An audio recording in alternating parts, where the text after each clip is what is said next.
Well, thanks very much, Tim. And as Tim said, I am a former trade negotiator. And so I've spent a lot of time doing things like speaking in acronyms and arguing about the placement of commas in trade agreements, so you don't have to. And of course, trade policy used to be just the special preserve for strange trade nerds like me, but these days it's on the front page of every serious media outlet around the world, and often in 72-point font. And of course, we have one person that we can thank for that, and that's President Trump. So it's very appropriate to be having this trade discussion here today.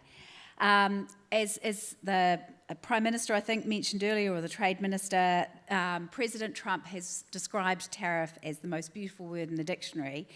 And we're certainly seeing a lot more tariffs, although I'm not sure everybody would agree that the trading system is now more beautiful. In fact, over the last year, there have been new tariffs on trade worth $3 billion. That's more than 4 times the amount of trade covered in the previous year. And the forecast that the WTO's recently put out for trade growth next year is a feeble 0.5%. So what we're seeing is a shift from rules to deals, a shift from efficiency and comparative advantage to economic security and industrial policy, intensifying strategic rivalry, and a surrealist universe in which kitchen cabinets have somehow become a national security threat. So for a small trade-dependent country like New Zealand, these are, of course, not just abstract ideas or funny, talking points. As Tim mentioned earlier, the US in the last quarter has become our third largest rather than our second largest export market. Exports topping 30 billion. It's a critical partner for tech, for investment, for innovation, tourism. We've heard all the great figures and stories earlier this year. So the question for this room and this panel is, how do we negotiate this world of headwinds, a little bit like the weather outside, the tariffs, the politics, the securitisation of trade, while still leveraging those opportunities? And I must say as well, as a former trade negotiator, it's been very disturbing to hear the huge optimism expressed earlier today. That's definitely not a happy place for a trade nerd. So we've got 4 fantastic panellists to answer those questions for you today. I'm sure they're all well known to you, but Sirma Karapeeva, the CEO of the Meat Industry Association, Simon Tucker, Group Director, Global External Affairs at Fonterra, Sarah Salmond, Partner at Minter Ellison, and of course the Honourable Damien O'Connor, former Trade Minister. And between them, they've lived this disruption from the farm gate to the boardroom to the negotiating table to the courtroom. So let's start with a quick snapshot of where we are for our 2 sort of most important primary industries. And maybe, Sirma, if I could start with you. I mean, you were the recipient of some rather unexpected good news on tariffs recently. So beef's looking good, but lamb's still out in the cold. How are things looking for you in the market at the moment? Yeah, well, look, thanks there, Stephanie. And certainly, your introductory comments about the uncertainty that we're all dealing with, the huge change that we've seen over the last several years, and we continue to see that as playing on our minds. But the unexpected good news, yes, that was really good news for us, and very unexpected. Woke up one morning and heavens forbid, the tariffs are off. Just like heavens forbid, the tariffs were on. But anyway, it comes at a time when actually global demand is really strong for protein in general, but for red meat specifically. Supply across the globe is quite tight. Which means, of course, that the prices are really strong. And that's great news for New Zealand. It's great news for our economy, great news for our processes, and ultimately great news for our farmers that produce these wonderful animals that we process and export. So in terms of our overall exports for the 3rd quarter of this year, that's about 20% up from the same time last year. And this is simply a reflection of those economic conditions: strong demand, tight supply, good prices. And the forecast is that this will continue for the next 2 years or so, which is fabulous news for when you think about where we're at in New Zealand with our economy. We need all the export earnings that we can to keep fueling this economy. The US, of course, is our largest beef market, and it will continue to be so because at the moment they are at a 70-year low in terms of their herd size. They're going into a massive herd rebuild. And so they really do need imports, and particularly imports from the likes of New Zealand. We produce a high-quality lean red meat that gets mixed in with their grain finished product to make those burgers that President Trump is so fond of. So yay for us. And of course, you know, the tariffs coming off have been great. They certainly have reduced some of that uncertainty and complexity that our members had to deal with. They managed through a number of different commercial arrangements to navigate those tariff costs.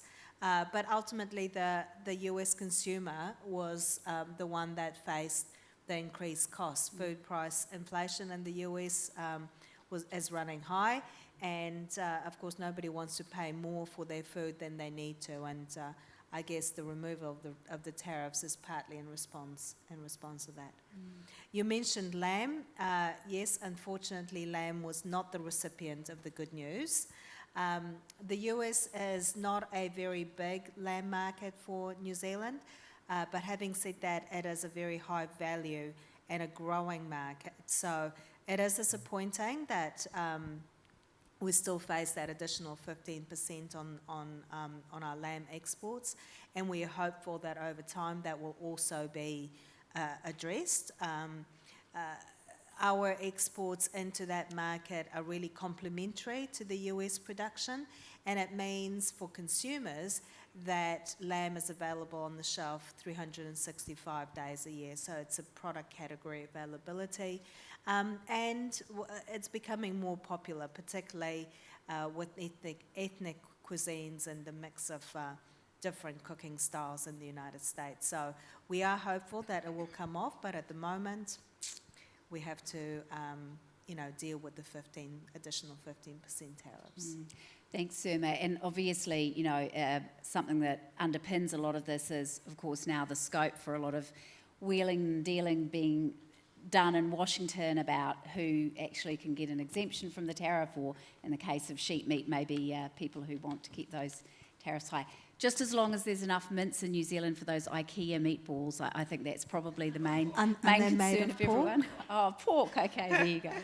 And they're probably imported from Sweden. Okay, that's not, we don't need to go there for this panel in that case. So, Simon, dairy perhaps in the slightly less favoured category, as always, the poor cousin. How are things looking for your sector in the US? Yeah, the poor cousin. Well, kia ora, everyone. Look, fundamentally, I think Fonterra's actually very bullish on the US. It's our second largest market and a place where, in categories like our advanced proteins and in products like organics, really great opportunities, strongly growing business over recent years. Beyond that, of course, the reality is, New Zealand is selling somewhere in the vicinity of $1.3 billion a year of dairy products. So there's well over $150 million of tariff cost, which has suddenly been introduced into that business, and someone's got to pay it.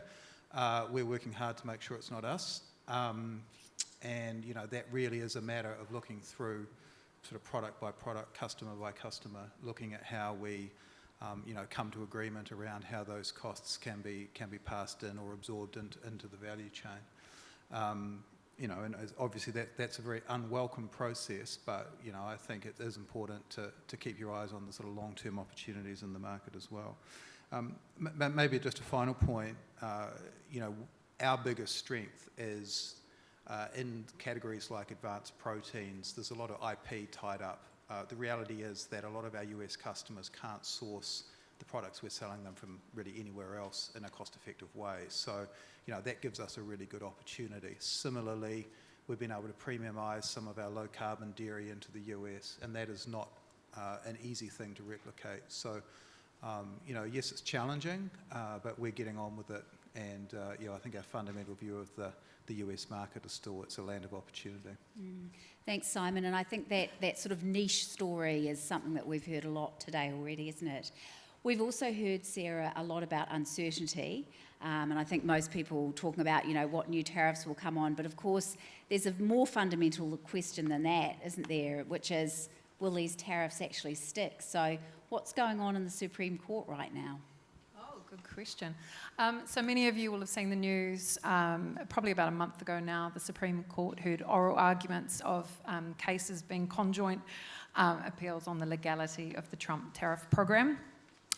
There are lots of pundits very close to the action who will pick that a judgment will come out either this side of Christmas or early in the new year. And obviously it's uncertain what the result is going to be, but the range of alternatives is pretty clear. If the Supreme Court strikes down the tariffs, they'll only be striking down what's called the reciprocal or AIPA tariff. So this is the 15% that many New Zealand exporters are paying. If that were to happen, you can imagine that the Trump administration will try and create new tariffs, but this will take a bit of time and they will be forward-looking. So there are likely to be refunds available, but the person with authority to claim those will be the importer of record, and many New Zealand exporters who are not the importer of record will have to try and reclaim monies they've paid towards the tariffs by contract. If, of course, the Supreme Court doesn't strike down the tariffs, then you can imagine that this will embolden the Trump administration, and we will probably see more trade distorting measures in the remainder of his term. I think the key point for all New Zealand businesses who have been paying these tariffs, keep records. If you are the US importer of record, keep your ACE receipts, all the evidence that you've paid these tariffs, but more importantly, if you didn't pay but you made a contribution under contract, keep all the emails, keep all the receipts, keep all the details, because it could be that there's quite a complex system on claiming refunds coming forward, and you need to have all the information at your fingertips to have the best chance of getting some money back, if available. Thank you, Sarah. News you can use. And just sticking with you for a second, of course, those AIPA tariffs that you mentioned, the reciprocal tariffs, is not the end of the story, is it? So there are a whole lot of other tariffs, including on some important sectors, which I noticed, we talked about this morning, things like pharma and medical devices and other things. So can you just quickly paint a picture of what else is out there? So I think we've got a mixed bag. We've obviously heard from Sirma and Simon about meat and dairy. There's a mixed bag of how this is impacting other businesses. Some are relatively faring well. No one's happy about tariffs, but you're paying 15, 10, or in some cases 0%, and you have good market position, good margins, and you're passing it on to an importer and you're happy. But there are actually a lot of New Zealand businesses who are doing it tough, and a couple of our clients, and I'm sure many other businesses out there, talk about this as an existential threat to them. Some of the things they're grappling with is very high tariffs. If you're an advanced manufacturing company, and you have a lot of steel and aluminium components, you've got to screed through your 1, 2, 3, 400 bill of materials and work out what is the value of the steel and aluminium. It's a big compliance burden. The tariff is not necessarily the issue, it's all the homework that comes with compliance. There's a lot of SMEs out there which don't have a legal counsel or a CFO or actually anyone with the technical bandwidth to get their head around the compliance, and they're finding it tough. And then there's others who are faced with the Section 232 type tariffs, so steel and aluminium in particular, or they're looking down the barrel of quite high tariffs. So here you look at med and pharma businesses, and for some of them, the US is their only market. A 50% tariff would put them out of the market, and they are spending a lot of time and effort now looking at alternative ways in if the tariff decision goes against them. And for some of them, this is quite existential. Damien, could I bring you in on this? Because, of course, I think, it's fair to say the government's played it extremely well so far. Yes, we are paying 15%, but we're also not paying some of the considerably higher tariffs that others are. But given what Sarah's just talked about, maybe the big end of town's kind of okay, but there are some smaller businesses going to the wall. What should the government's strategy be now? Should we be going to Washington and saying, can we do a deal on tariffs? Kia ora. Look, I'd just like to say thank you to Fran and Simon for this is an amazing forum, and I've been here all day. It's inspiring. Look, I think the government's taken generally the right approach to it. We needed to be off the blocks, immediately. To be fair, probably before the president was sworn in, he'd indicated this was direction of travel, and maybe a little bit slow. Would we have changed the outcome? Probably not. But I mean, great work for people like Rosemary in market, knocking on doors, getting our message and our story across. But let's go back, a couple of decades, really. We've never been in a fair or free trade environment at all. UK joined up with the EU. We've got a free trade agreement with China. We've always had major disruptions, some positive, some negative. I think that will be the environment in which we operate. It's not the strongest or the most intelligent, but the most adaptable who will survive. And I think that exporters from this country showed their ability to do that, particularly in the primary sector through COVID. That's the world that we will live in for quite some time. We had people marching in the streets against trade 2017 in this country. So around the world there's been growing protectionism. The social licence for trade has shrunk. President Trump has played on that. Social licence is political licence. And so we have to get out, and I've always put forward this concept, and I know that trade people think it's really woolly and, a bit of a woofter thing to do, but actually trade is sharing, not selling. So and you see the codependence between China and the US, probably one of the strongest in the world, where technology and goods and primary products, they're both dependent on one another, but we end up with this kind of competition which is not healthy. So I guess how we adapt to what will be an ever-changing environment, and I'd like to congratulate and poor people like Vangali, who's been battling for years to try and break down the barriers to trade, and the MFAT team and NZTE have done a great job, but just the tide has turned for the moment. The tide will turn again, but in the meantime, exporters or importers, be they big or small, will have to adapt very quickly to the market. And I think that's the only way that we can survive as a small player in a very big world. Simon, I mean, you're involved, in the leadership of a global company. I think it's at 130 or whatever the number is of markets that you deal with. Is agility the answer here? I mean, what's the strategy? Should companies be thinking of diversifying out of the US? Is it about better relationships and finding those, doubling down on niche opportunities? Or what's the strategy advice that you would give to the companies in the room? Yeah, I think certainly from a Fonterra perspective, we put huge value on what we call optionality, having good commercial opportunities in as many large markets in the world. I mean, in a worst case scenario, that gives you another destination for your product, but even having options will provide, sort of price tension into the market. I don't want to make it sound like we're sort of making up our mind on a daily basis where we sell product, because I think the value of long-term partnerships where you can build a stickiness will help you also absorb, ups and downs and probably create value over time. But, it's interesting being in the food industry because, if you think about for much of the 20th century, a lot of global food markets were very supply driven. But, with a combination of population growth globally and economic growth, converting more people into the middle class, particularly in the Asia Pacific, there's a much stronger demand dynamic. And I think, in a way, as we look at the world and we think about our options and all the rest of it, underpinning all of that, even though GDT was down again last night, and that always hurts, there just is this sense that sustainable, innovative food from New Zealand is a great business to be in. And that's what, ultimately will give us ability to navigate through some of these changes. Sirma, could I ask you to comment here? I mean, obviously, red meat's going superbly in the US. I know you've invested a lot of your own personal time as well as the sort of engagement from the meat companies in China, for instance. Stellar performance this year in the EU, thanks to the FTA as well. I mean, what are some of the second and third order impacts on other markets for the red meat sector from this sort of tariff chaos? Yeah. Look, I mean, I think, a number of speakers have touched on this, and Vangali used to talk about the golden weather of trade is over. He didn't talk about that today. He did talk about the, the jungle growing back. So I think, during the golden time of, or the golden weather for trade, we were very fortunate as an industry that we developed a very strong export-led strategy. And, like Fonterra, we export around the world to over 100-something markets. So we have that optionality. And as Damien said, during COVID, we were able to draw on those options to shift product around. Now, I think the geopolitical upheaval that's happening in the United States and in other key markets does have an impact on global trade patterns.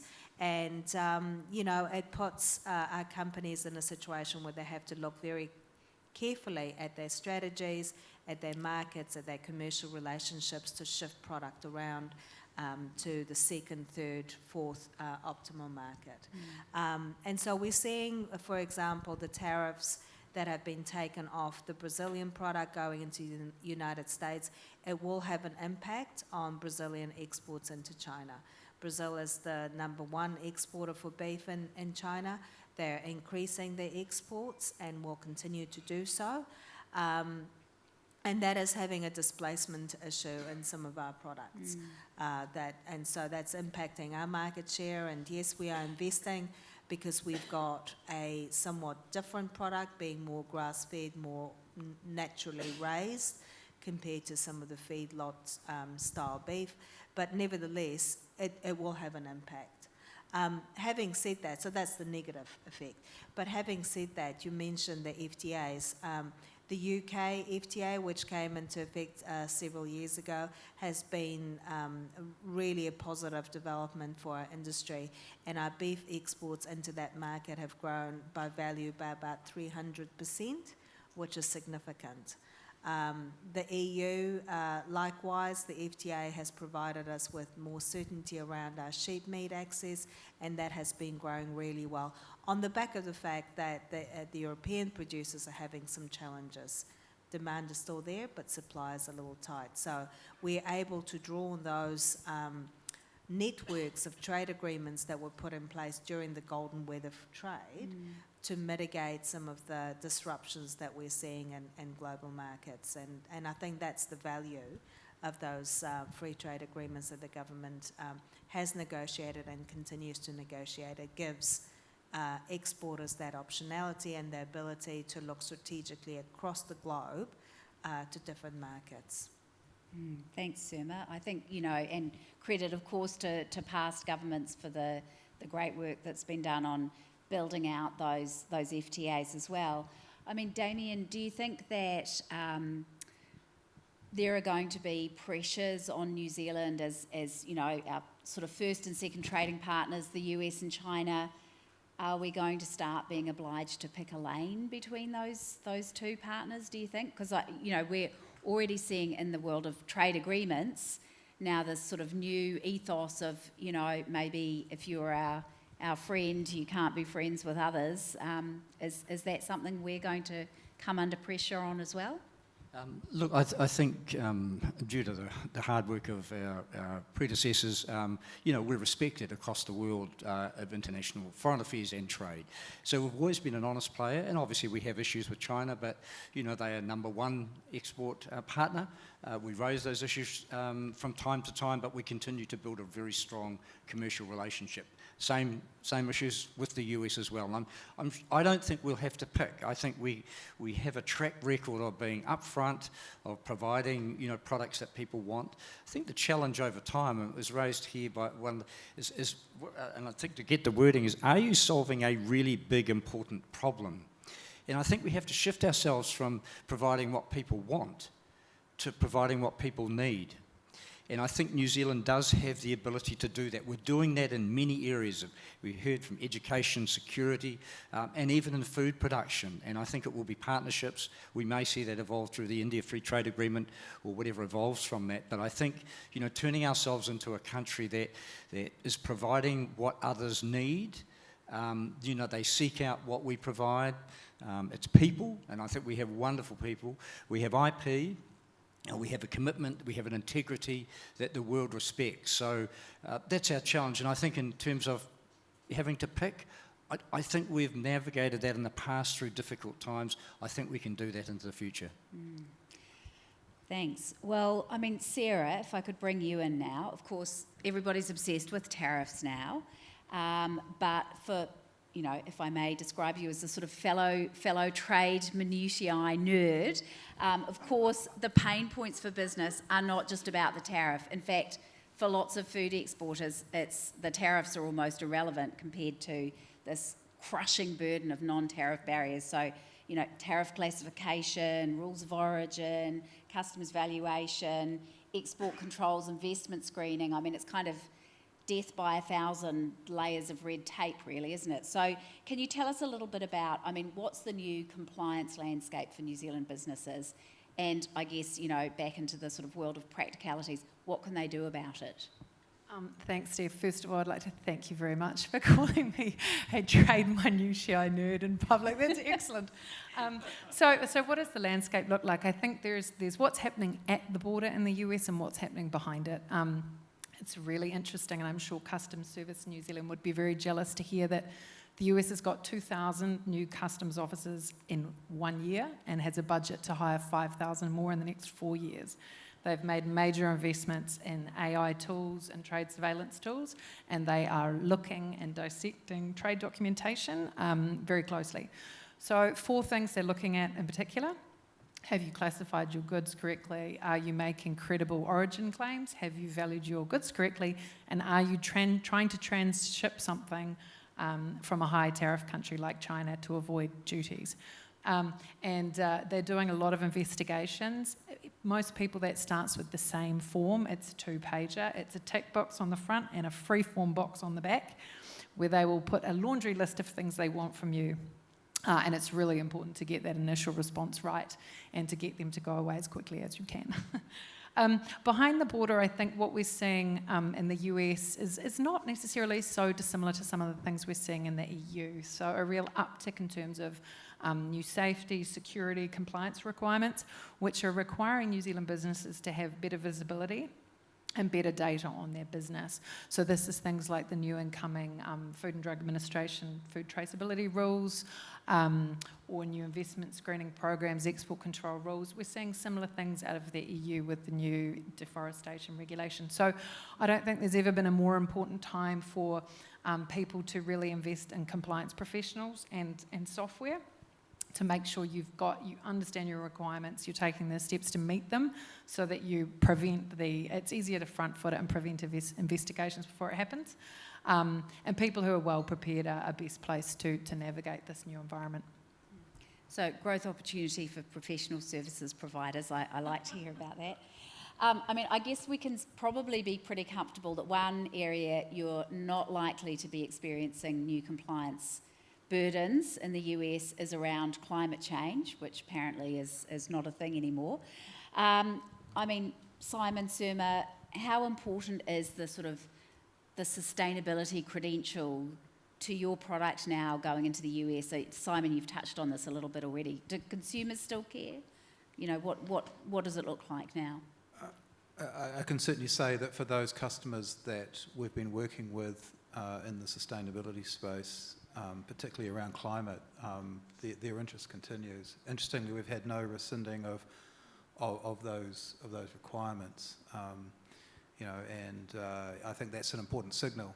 The politics around this can come and go, but if you've got large food companies, in our case, making decisions that this is something that they've made public commitments on and they're going to fulfil them, and they want suppliers, as we are, to help them fulfil that, then that's going to continue. And I think we've been able to, a lot of these premiums that we've been bringing back and using to incentivise and reward our farmer owners for investments they've made on farm, have come from companies domiciled in the United States. So I think that's really, really interesting. The second point, and it's getting into this regenerative agriculture space, and I think New Zealand, I certainly don't think we should claim that we are regen agriculture, but our pastoral seasonal model, for example, for protein production, it's a fantastic story, and I think there are new opportunities there that both consumers and customers are interested in. And I've already mentioned organics, which is, obviously not exactly sustainability, but that's another category which is tending to grow. So I think you do need to look through the politics, particularly the politics at a federal level, because the politics even at state level can be quite different. But the signals from big companies that we're working with is pretty consistent around climate change as an issue, and they want to work with partners that have their own trajectory to lower emissions. Sirma, I don't want to give you PTSD by mentioning the EU deforestation regulation, but, how are things looking in the US on that front? Look, I think, our position is, or our sense of where this is going is same, but different to Fonterra to a certain extent.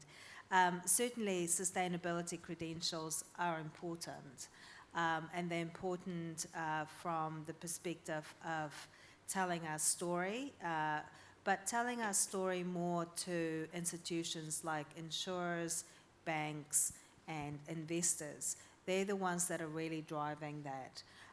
Our customers, perhaps it's more access to shelf. Our consumers are not reaching into their pockets to pay for it. And that's the slight difference that we kind of see in the meat sector versus perhaps the dairy or other sectors. We've got a great story to tell. We're one of the most carbon efficient producers of red meat in the world, but we're not necessarily seeing those credentials transfer into or realise into premiums across the board. Having said that, it is something that is not going away, and so we need to continue applying work in this area, making sure that we continue to be as well prepared for whatever might come next. And the EUDR is a classic example. It has now been delayed 2 years in a row. As a sector, we have invested heavily in mapping and traceability to ensure that our beef exports into the EU can continue post-implementation at a very high cost. But it is a strategic expenditure because we cannot afford to be locked out of these high-value markets due to NTBs. I think having had discussions in market about these things and with farmers on the ground, it's somewhat contentious at times, but turning these obstacles or perceived obstacles into opportunities is, I think, where we can play as a country. It does require a bit of investment, which is often seen as a cost on farm, but these, if we invest wisely and cooperatively, assist companies like Fonterra, Silverfern Farms who are in this space, then we can seize the opportunity to be ahead of the game, and then others will come to us to learn how they too can do it, not as competitors, but as complementary, producers of food. Sarah, could we, in any universe, sort of leverage that sort of compliance piece that you talked about into a commercial opportunity? Is there some way we can actually turn that sort of compliance piece around? Yeah, well, I completely agree with Damien's comments here.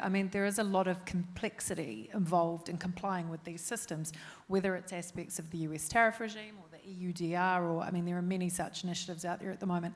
And a lot of people can't get their head around them, and so they exit the market, which leaves an opportunity for those that can. So, again, all the more important to make the investment, to get your head around something, so you stay in market where others won't. Great. We've got a little bit of time now for your questions, and I'm sure with this stellar panel there will be plenty in the room. So let me encourage you all to submit your thoughts to Slido, and I'm delighted... Oh, it's just appeared. There it is. I'm delighted to see we have one question there already, which is a fairly technical one, but I think might sort of throw it open to all of you. The question is, do you see the Gene Tech bill as detrimental to New Zealand food exports or opening up new opportunities? Can I just start? Given I asked this question in market, it was in London probably 5 or 6 years ago, and said, does being non-GMO give us an advantage when it comes to selling? This was to a group, and they said, hell yes. But the world is moving, and I think the new generations have a slightly different approach to it, so I'm not up with the response. So my initial reply to that is that it has given us an advantage to date, and I'm not sure into the future. Yeah, I mean, look, I think the opportunity in front of us is New Zealand. You know, I think we would argue the current regulations are out of date, and this is a great opportunity the government's put on the table to update those. I think in any situation like this, you've just got to work calmly through the risks and the opportunities. You know, certainly we see opportunities here on a number of fronts. You know, even on something as immediate, we're doing a bunch of work in precision fermentation, and I think as people understand, precision fermentation involves gene tech, and we'd love to be doing some of that laboratory work in New Zealand rather than doing it offshore.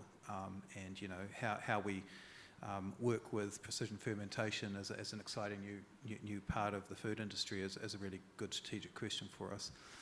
In the slightly longer term, there may be opportunities around enhanced productivity and sustainability from gene tech.